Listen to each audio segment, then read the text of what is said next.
Saudaraku sekalian rahimani wa rahimakumullah. Kita lanjutkan yang ketiga. Kekayaan dan kemiskinan sama-sama ujian dari Allah. Yang kaya diuji dengan kekayaan, yang miskin diuji dengan kemiskinan. Cuma kalau kita itu rumangsane lagi diuji sama Allah itu pas lagi sempit rizkinya. Pernah jenengan lagi orang kaya banget kemudian cerita sama jenengan kemudian mengatakan saya lagi diuji sama Allah, rizki saya melimpah banget, banyak sekali. Pernah ada cerita seperti itu, Pak? Enggak ada kayaknya ya. Saya sudah berusaha banget, enggak usah pergi ke kantor dan lain sebagainya, ternyata rezeki saya datang terus. Enggak ada cerita seperti itu. Yang ada ceritanya adalah, Ustadz, saya diuji oleh Allah, saya kena PHK Ustadz. Istri saya minta pulang ke rumah orang tuanya karena apa? Gak cukup untuk nafkah. Kadang-kadang seperti itu yang kita sering dengar ya. Saudaraku sekalian rahimani wa rahimakumullah, ketahuilah kekayaan juga merupakan ujian dari Allah, kemiskinan juga merupakan ujian dari Allah Subhanahu wa ta'ala. Allah Subhanahu wa ta'ala berfirman di dalam surat Al-Anbiya ayat yang ke-35. Kullu nafsin dha'iqatul maut wa nabluukum bisyarri wal khairi fitnatan wa ilaina turja'un.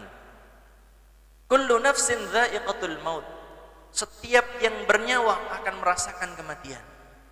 Setiap yang hidup akan merasakan kematian. Wa nabluukum bisyarri wal khair.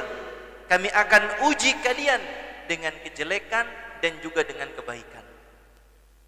Jadi dalam kehidupan manusia yang namanya kebaikan, kesehatan, kekayaan, harta melimpah, apalagi kedudukan yang tinggi, semuanya ini adalah ujian dari Allah. Demikian juga sisi yang lain, adanya kesesatan, adanya kemiskinan, adanya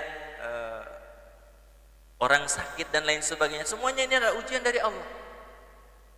Jadi kebaikan dan kejelekan semuanya itu adalah ujian dari Allah Subhanahu wa ta'ala. Sebagaimana hal ini dijelaskan oleh Imam Ibnu Abbas, imamnya para sahabat dalam masalah tafsir.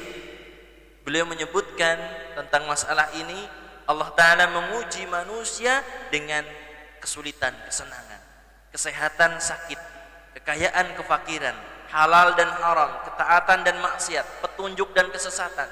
Semuanya ini ujian dari Allah Subhanahu wa ta'ala. Jadi jangan sampai kita merasa dengan apa yang kita miliki sekarang ini kita adalah orang yang dicintai oleh Allah. Kalau kita enggak dekat kepada Allah dalam agama gitu ya, jangan pernah merasa seperti itu. Kalau kita cuma punya kekayaan saja, sementara dalam masalah kedekatan kepada Allah dalam ibadah enggak ada, jangan pernah merasa kita itu dicintai oleh Allah Subhanahu wa ta'ala. Saudaraku sekalian rahimani wa rahimakumullah, demikian juga yang miskin, yang diuji dengan kemiskinan, jangan pernah mengira bahwasanya kita itu dihina, dibenci oleh Allah Subhanahu wa ta'ala hanya sebab karena kita fakir. Jangan pernah seperti itu. Jangan pernah putus asa dari rahmat Allah Subhanahu wa ta'ala. Yang kaya harus sadar bahwasanya kekayaan itu ujian, yang miskin juga harus sadar kemiskinan itu hanya sekedar ujian dari Allah Subhanahu wa ta'ala.